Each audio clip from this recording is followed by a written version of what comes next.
wicked billionaire grinned as he shoved Maya, a young black waitress who had only come to earn a little extra cash, into his swimming pool. But this wasn't any pool. It was teeming with piranhas.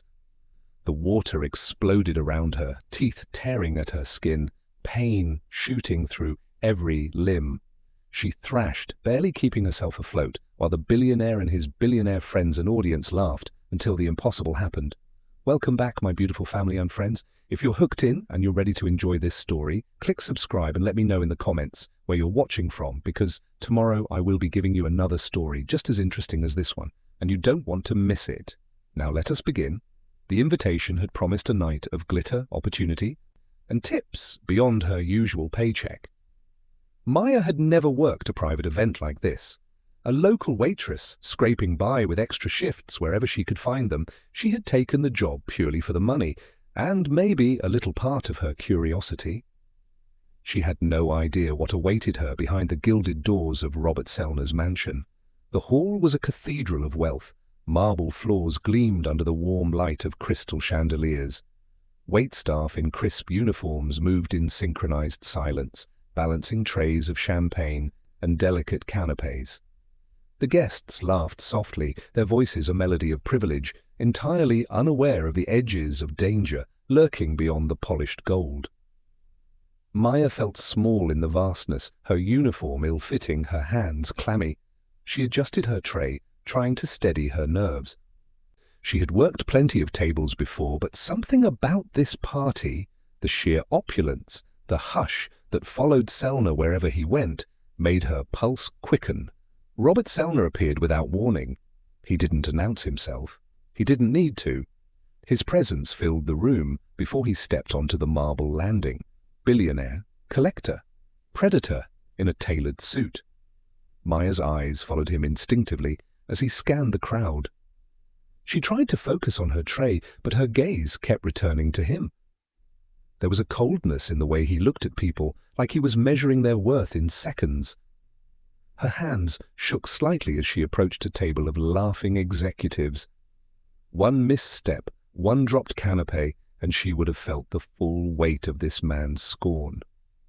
A sudden hand on her arm froze her in place. She looked up. Selner's piercing eyes locked on hers. "You," he said, voice smooth, unshakable. "Come here." Maya's stomach twisted. She was a stranger here, a nobody. He had no reason to single her out, but she obeyed anyway. She walked toward him, every step measured, every breath carefully controlled. The hum of the party faded as she approached, as if the world had narrowed down to her and Selner, the marble beneath her feet suddenly colder, harsher. He led her to the balcony overlooking the indoor pool, an artificial lagoon beneath a domed glass ceiling. But the water wasn't sparkling and clear. It was dark, greenish, unnervingly still. Her throat tightened as she saw the shapes gliding just below the surface. Piranhas, red-bellied, hungry, and contained in this twisted display of power. "I hear you're new here," Selner said casually, a faint smirk playing on his lips. "Trying to earn some extra cash, I suppose?" Maya nodded, words caught in her throat. She had been careful all her life, careful in her tone, careful in her movements, but nothing could have prepared her for this. Selner leaned slightly closer, almost conspiratorial. "I like to test people, to see if they're adaptable." He gestured toward the pool. "Do you have what it takes when the stakes are real?" Before Maya could respond, before she could understand, his hand brushed hers, subtle, almost polite. But in that instant, he pushed. The tray slipped from her hands and clattered to the marble. Oyster shells skittered across the floor like fallen stars. Her body lurched forward. Pain exploded along her skin as she hit the water. The force of the push sent her ribs twisting, her shoulders striking the pool's edge. Her knees buckled on impact, her palms scraping against rough tiles she hadn't noticed before. She gasped, the shock of cold water biting into her skin, the sting of bruises blossoming across her body. Her arms throbbed, her legs ached, but worse was the instinctive fear, the sudden awareness of the sharp teeth circling beneath her. Selna's laughter echoed down the balcony. "Interesting," he called. "Very interesting." The piranhas surged as her movement disturbed the water. Panic threatened to take her, but she forced herself to focus. She remembered reading somewhere that frenzied attacks required erratic motion and visible blood. She stayed calm, every stroke precise, minimizing splashes, keeping her wounds from being an invitation. Her skin burned from bruises, but she steeled herself. Pain would not decide her fate. She kicked toward a floating decorative raft, pressing it between herself and the fish, a barrier against the predators. Her body screamed in protest. Bruises blossomed along her arms, her shoulders, even her shins, but she moved with careful, deliberate control, using the raft to shield herself. Her hands found a ladder, slightly loosened at the edge. She grabbed it, burned ribs protesting, palms raw and slick from water, every muscle aching. She pulled herself up, breath ragged, bruises screaming, hair plastered to her face. The marble deck beneath her was cold, unforgiving, but she was alive. Selna's expression had shifted. Shock flickered in his eyes, replacing amusement. Maya's chest heaved, her skin marked, her body trembling from the impact. She didn't answer. She didn't need to. Survival was her statement. Pain had not broken her. Fear had not broken her. And the moment she straightened, standing in the cold light of the penthouse, dripping, bruised, and indomitable, she understood something crucial. She had faced the edge of life and lived. Outside, the party went on, oblivious to the terror and pain she had endured. Inside, however, the scales had shifted. She had survived the push, the pain, and the predator's carefully designed trap. And as her gaze met Selna's, icy and calculating, she knew the real battle was only beginning. The echo of Maya's gasps still reverberated through the cavernous mansion, but the pool area had gone eerily silent. Guests, once laughing and sipping champagne, lingered awkwardly at the edges, unsure whether to intervene or if intervening was even safe. For the first time all night, Robert Selna felt a flicker of unease. He had pushed, threatened, and humiliated countless people before, but none had survived the piranha pool like this. Maya sat on the cold marble edge, bruises mapping across her arms and ribs like a roadmap of pain, blood streaking the hem of her cheap waitress uniform. She breathed shallowly, hands shaking, but her gaze was clear, sharp, unbroken. Every muscle ached, yet she had risen from the water alive. And that realization unsettled Selna more than any fear of exposure ever could. You survived," he said, voice tight, a tremor barely masked under arrogance. His tailored suit, immaculate a minute ago, now felt like a cage of expectations he could no longer fully control. Maya looked up at him. I guess I'm a fast learner," she said softly. But her eyes were a warning, not afraid, not pleading, just calculating. Selna stepped back, pacing like a lion in a cage. "Interesting, very interesting. You've got guts, I'll give you that." And there it was, his first mistake. He underplayed her survival as an anomaly, failing to see the shift in the room. The power dynamic had inverted. Where once he had been untouchable, now his arrogance was starting to look reckless, even vulnerable. Maya's mind raced. She had no allies here, no one to call for help. But the mansion had weaknesses, and she knew them instinctively. Cameras, servants, overlooked security guards, the arrogance of a man who believed himself always in control. One glance toward the pool house revealed a small security monitor, its screen flashing a live feed of the room. Not many noticed, but Maya did. She remembered the route she had taken to the pool, how quickly he had maneuvered her, and the angle of the hidden camera perched above the chandelier. A thought clicked. Evidence exists. Proof. Selna moved closer, sensing her hesitation. "Don't look at me like that. You survived, yes, but you're still just a waitress. Nothing changes that. You're lucky I don't—" Maya cut him off, voice sharper than she expected. "Lucky?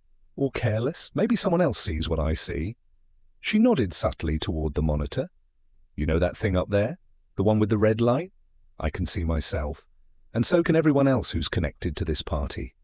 Selna's confidence flickered. No one pays attention to the cameras, he thought, then realized she had noticed them all along.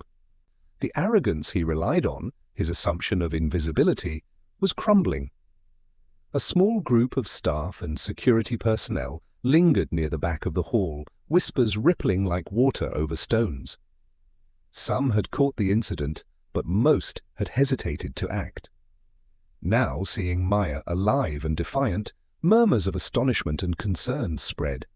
One of the junior security officers, a young man with nerves frayed from years of obeying Selna's whims, discreetly slipped closer to the monitors.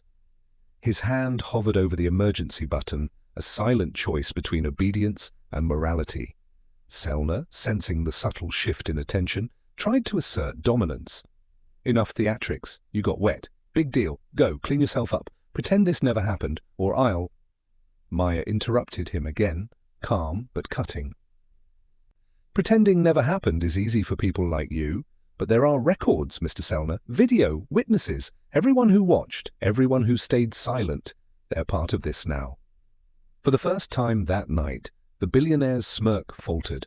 The room seemed to hold its breath, watching the battle between his reputation and a single waitress who had nothing to lose. You wouldn't, he whispered, the words more shock than threat. I just did, Maya replied, rising to her feet. Her bruised limbs protested, but she didn't flinch. Every scrape, every welt on her arms and ribs was a reminder, not just of her survival, but of the leverage she now held. Outside the pool area, whispers of shock began to spread among the guests. A few had captured fragments of the chaos on their phones. By morning, some of that footage would be online, already circulating. Selna knew it, and yet his ego still resisted believing it could harm him. They'll delete it. I'm untouchable, he thought. But doubt had taken root. The first external witness appeared. A young maid, previously hidden in the shadows, had recorded the entire incident from the kitchen corridor. Her hands shook as she approached Maya, eyes wide with fear and awe. I captured everything, she stammered. You survived. He pushed you straight in. Maya nodded, grateful but still cautious. Good, make sure it's stored safely. Don't show anyone yet, just keep it safe.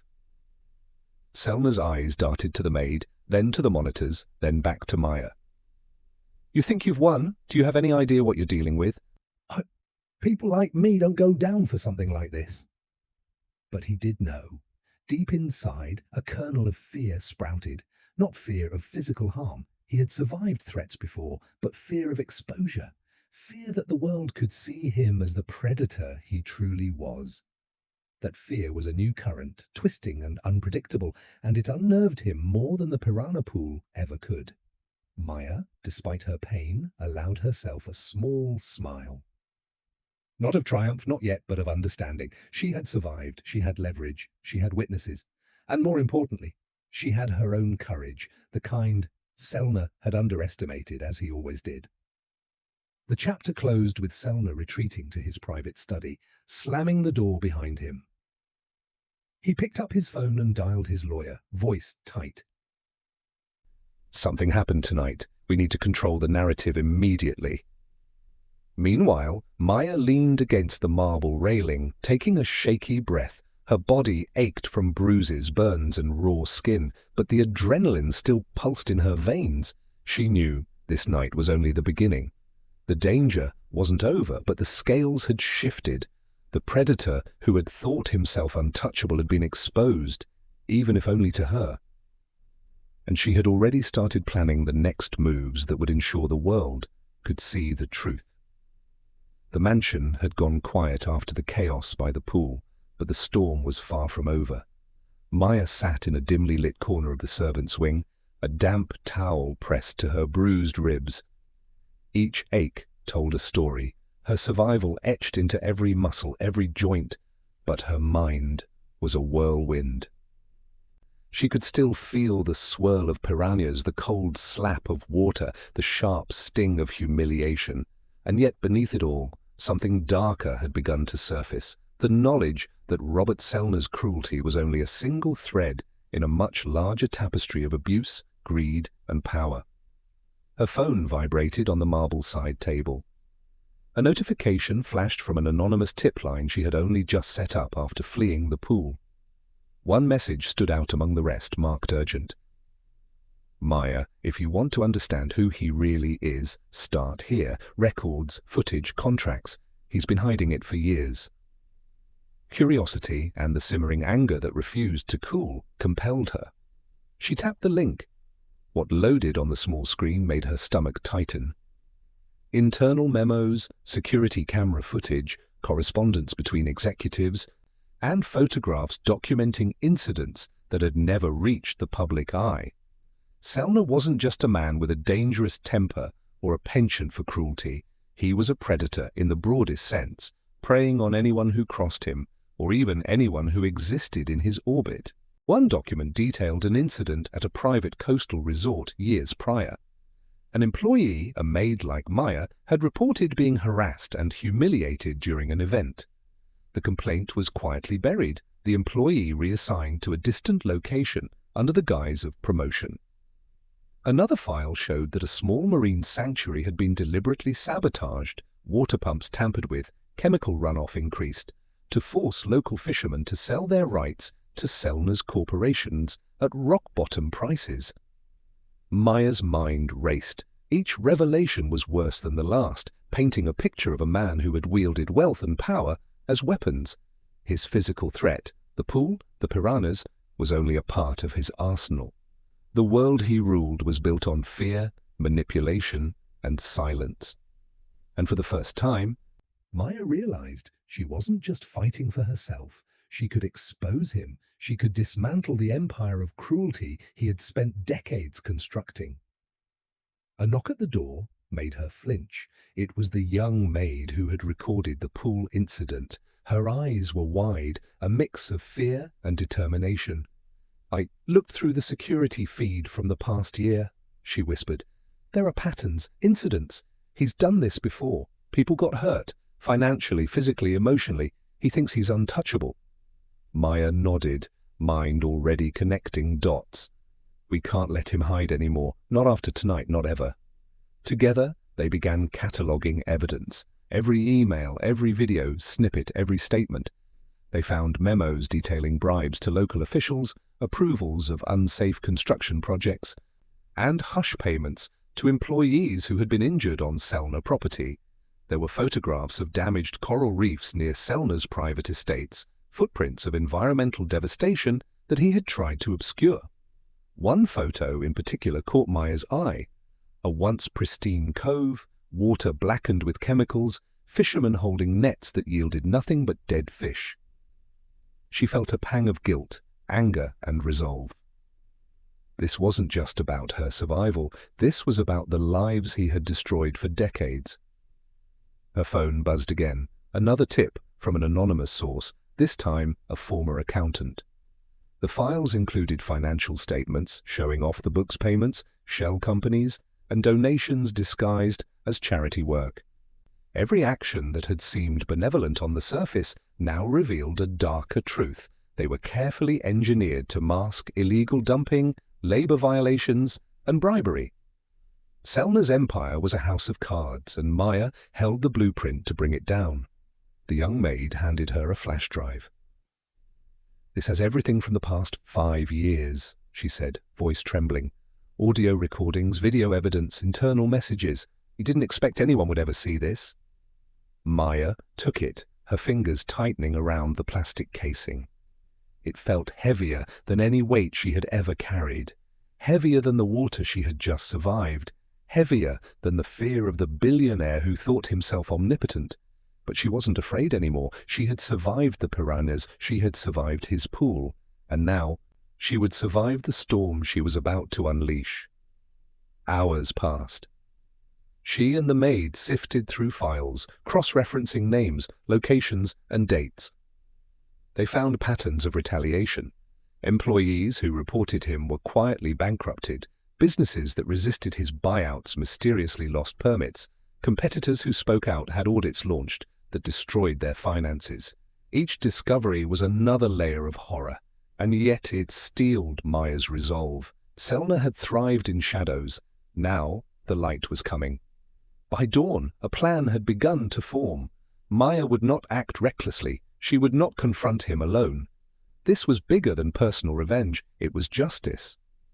She would compile the evidence, find trustworthy allies, and leak the files strategically. She would turn Selna's own arrogance against him. He believed himself untouchable, immune to public scrutiny, but every empire, no matter how wealthy, had cracks, and she had found the first fractures. That morning, as sunlight crept through the towering windows of the mansion, Selna awoke to a new reality. The incident in the pool was only the beginning. Maya's survival was no longer an isolated anomaly, it was a catalyst. Across the city, emails were being read, calls were being made, and a network of witnesses began to awaken. Whispers of his past actions, once buried, dismissed, ignored, were resurfacing. The people who had long suffered in silence were beginning to speak. Selna's phone rang. He answered, expecting routine news or a complaint from his PR team. Instead, a voice cold, precise, and unafraid filled his ear. "Maya Moore," she said, "I have everything. Your actions, your abuses, every person you've hurt. You're no longer untouchable." He laughed nervously, attempting to regain composure. "What are you talking about? What? You underestimated me," she interrupted. "And you underestimated everyone else who suffered because of you. That ends now."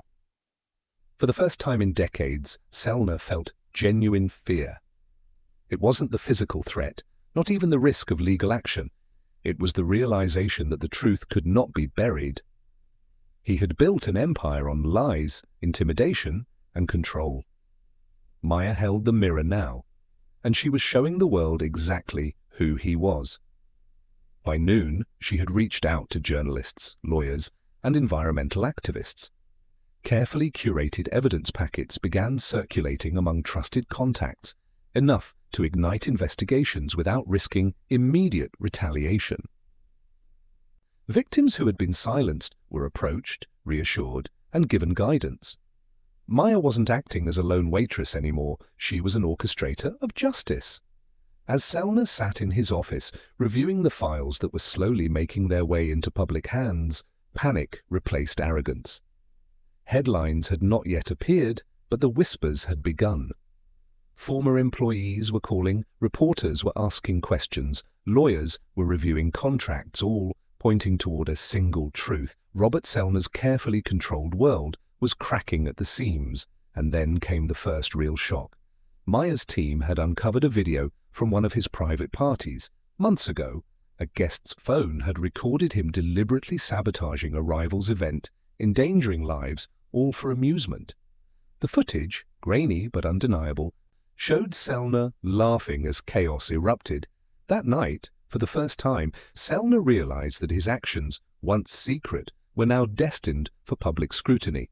He tried to suppress it, to delete digital footprints, to call in favors, but the wave had already begun. The people he had underestimated, maids, waiters, former employees, environmental witnesses, were now a force he could not control. And Maya, bruised but unbroken, had become the catalyst. By evening, she allowed herself a brief moment of reflection. Her body throbbed with pain from the Piranha pool incident, her skin black and blue, her muscles stiff and raw. But she had survived. Not just the water, not just Selna's malice, but the system that had allowed men like him to act with impunity. She was no longer simply a waitress or a victim. She was a strategist, a survivor, and the first spark in what would become a wildfire of accountability. Maya, looking at a stack of files, a bruised hand tracing the edge of one photograph of devastated coral reefs. The plot was clear, the evidence was undeniable, and the world was about to wake up to Robert Selna, not the billionaire everyone admired, but the predator he truly was. Robert Selna had built a kingdom of wealth, influence, and fear, but today that kingdom was shaking to its foundations. His penthouse was eerily silent. a stark contrast to the constant hum of control he had always relied upon. The phones had stopped ringing with congratulations. Instead, the world outside was murmuring, whispering, asking questions, digging.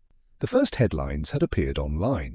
Billionaire under investigation for assault and corporate misconduct. Videos of his Piranha pool incident had gone viral, looping over and over on news networks, social media, and private chat groups. He sat at the edge of his marble desk, the sharp corner pressing into his knees as if mocking him. For decades, power had been his playground, a game where rules only applied to others. But now the game had shifted. Selna's empire, the companies, the shell corporations, the philanthropic facades, was collapsing under scrutiny, and there was one name at the center of it all: Maya. The phone rang. Selna's hand hovered above the receiver, trembling. He knew the number wouldn't be blocked, that it wouldn't be a mistake. He answered, voice taut, but trying to mask panic. "Hello?" A calm, deliberate voice replied. "Robert Selna, we need to talk." Maya's voice was steady, controlled.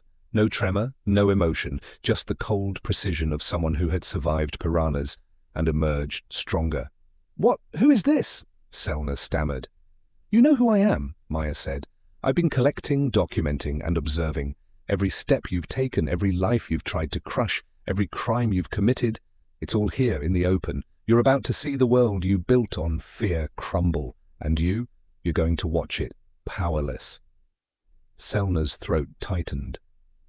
He could feel the walls closing in, not just the penthouse walls, but the invisible walls of accountability, law, and consequence. I can fix this," he said, desperation creeping in. "I can make it right. I'll pay. You think this is about money?" Maya interrupted. Her tone was surgical, cutting through decades of arrogance. "You think your billions can erase the suffering you caused? That your wealth is a shield? It isn't. Not this time." Selna's hand shook. The first wave of panic hit like a tidal wave. He wasn't used to being helpless. He wasn't used to being powerless. For once, no legal team, no media spin, no blackmail, no bribes could shield him. He was exposed in every way he had never anticipated. "Please," he whispered, almost pleading. I can do anything. Just tell me what to do.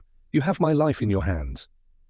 Maya's lips curled into the faintest edge of a smile, not smugness, but the calm of someone who had predicted this moment all along. She leaned back in her chair, though Selna couldn't see her. Every word she spoke carried weight, echoing like a judge delivering a verdict. "You have already proven what kind of man you are, Robert," she said.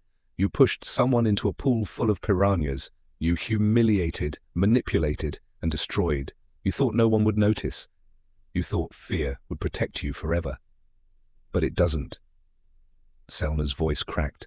"Yeah, please, don't what?" Maya asked softly, but there was steel beneath her calm. "Beg? Cry? Try to negotiate your way out with money or influence? You've had years to think you were untouchable, and yet here we are. You're begging. You're nothing without your wealth, your control, your empire. And the worst part? None of it matters anymore. Not a single person fears you now." He inhaled sharply, the first real sense of mortality and failure sinking in. Panic clawed at his chest. He had never been this exposed, never this small. "Listen to me," Selna said, his voice low, almost shaking. We can make a deal. Name your price. Money, power, influence. I'll give you anything. You can walk away. I can walk away. We both win." Maya paused. That was it. The ultimate test. The moment when her patience, her strategy, her strength would be measured. She could feel the weight of his empire trying to seduce her, trying to twist her morality. But she had survived more than this. She had survived his pool. She had survived his cruelty. And she had survived the system that protected men like him.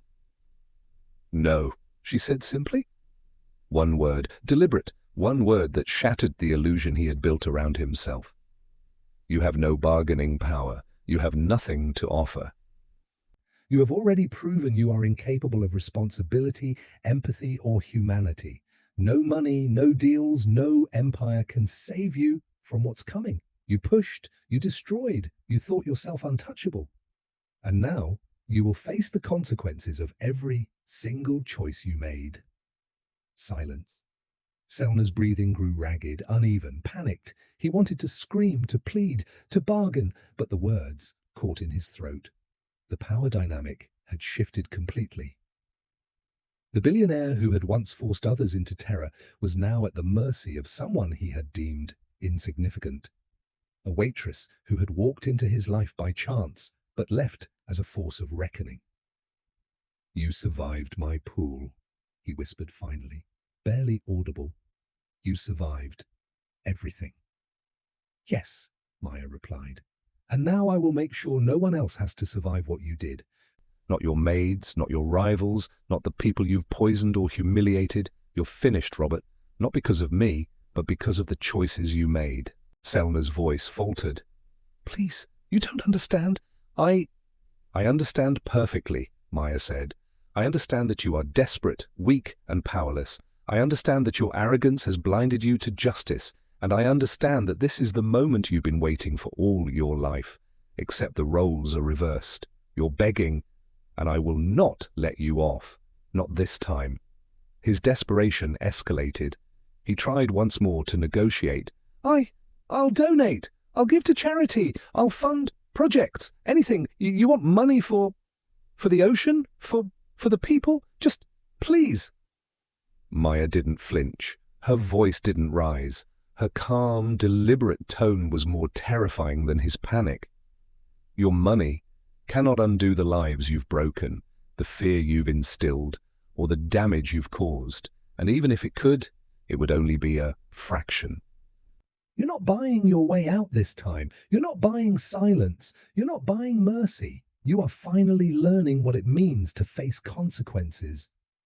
Selna's shoulders slumped. His arrogance, his control, his empire, all stripped away in the span of a single confrontation. He was finally seeing the truth that Maya had lived through the night before. Power without accountability is empty. Threats without conscience are meaningless. Arrogance without restraint is fatal. He dropped to his knees, the last vestige of dignity crumbling away. Please, Maya, don't." "You had your chance," she said. Her voice didn't waver. "And you wasted it. Everything you are, everything you built, every person you hurt, it's all coming to light. You begged me to survive your pool. You begged me to let you live. And now you beg for your life." Again. But this time, it's not just about survival. It's about justice. The silence that followed was absolute.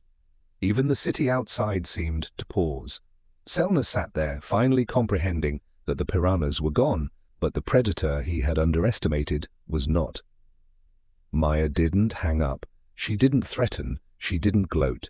She simply delivered the quiet, controlled, undeniable truth. He would answer for every action, and he had no choice but to listen. Hours later, reporters caught the first glimpse of Selna's panic. Leaks from the investigation revealed the scope of his corruption and abuse. The Piranha Pool incident became symbolic. A billionaire who believed himself untouchable, now undone by someone he considered a nobody. Maya's calm, meticulous approach had turned him into a cautionary tale. His empire faltering before the public eye, all while she remained the poised, deliberate force of justice he had never seen coming. By nightfall, the billionaire who had once pushed her into the pool was reduced to a shadow of his former self. Begging, pleading, and powerless, Robert Selna finally understood the scale of what had been unleashed and the singular force responsible. Maya. She had not only survived him, but she had turned his world upside down, proving that courage, intelligence, and unwavering moral clarity could topple even the mightiest of men. And as she hung up the phone, her bruises still tender, her body still aching, Maya felt something she hadn't felt in months: relief. Not just for herself, but for everyone who had suffered because of Selna's cruelty. Survival had become more than endurance. It had become justice. The morning sunlight cut through the blinds of Maya's small apartment like a warning. Her phone vibrated incessantly, notifications piling up faster than she could check. Headlines scrolled across the screen. Billionaire Robert Selner arrested after Piranha pool incident. Survivor speaks out how one waitress took down an empire. Social media erupts over Selner's crimes.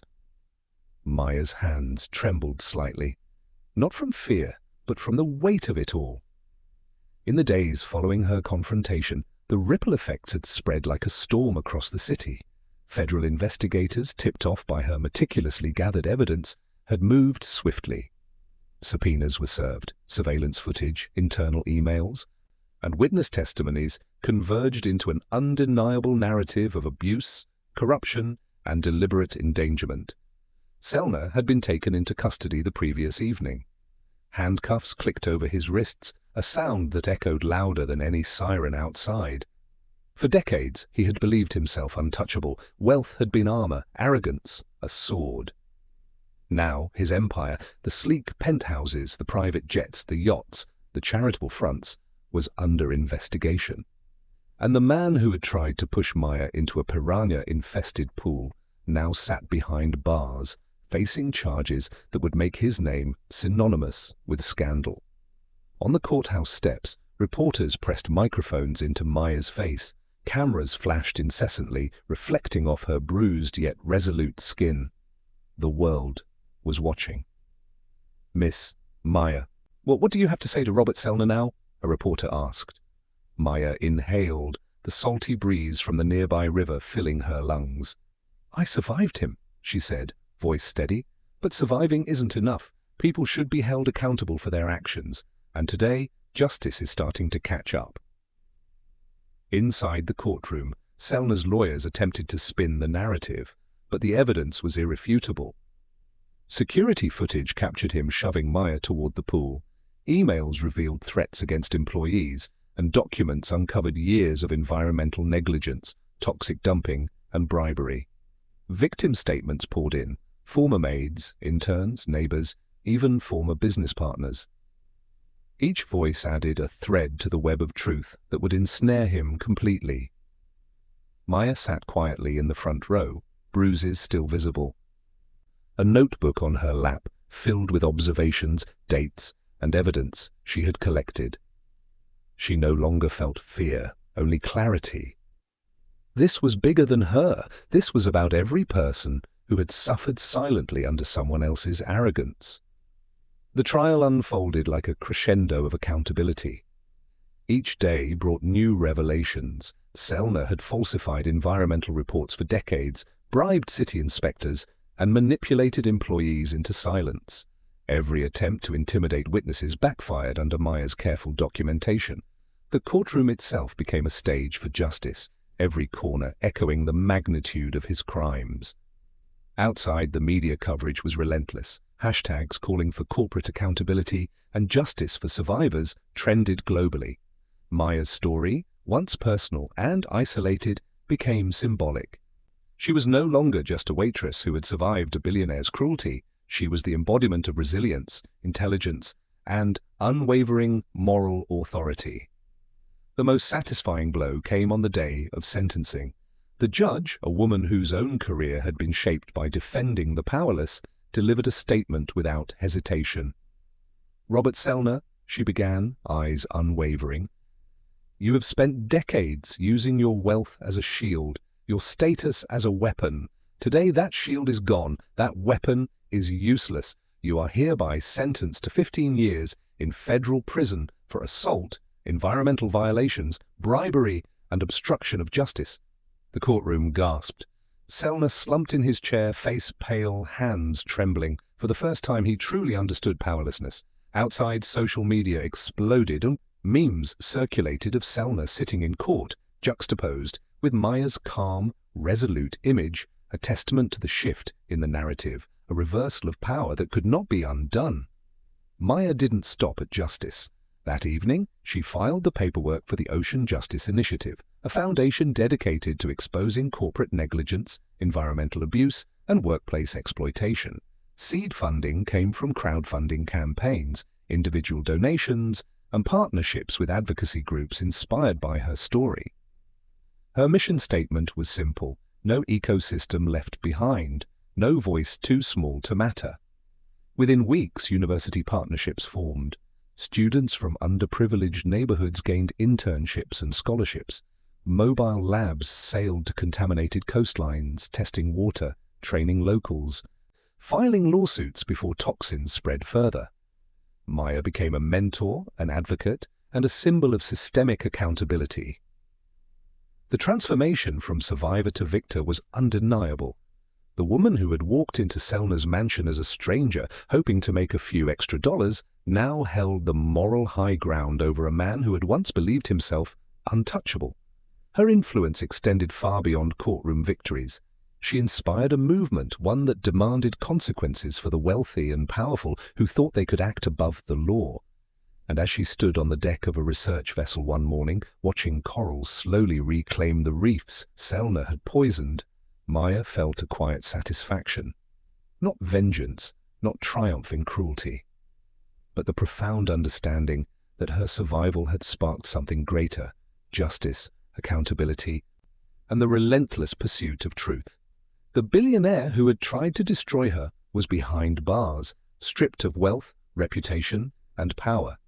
Maya, bruised but unbroken, had become a living testament to what happens when courage meets resolve. She had survived, and now she had victory, not just for herself, but for every voiceless person, every damaged ecosystem, every untold story that demanded justice. Thank you for watching this story to the end. If you enjoyed this story, you will surely love the next one. It's as crazier and more intriguing as you can ever imagine, so do check it out. Click on the image showing on your screen right now to watch the next one.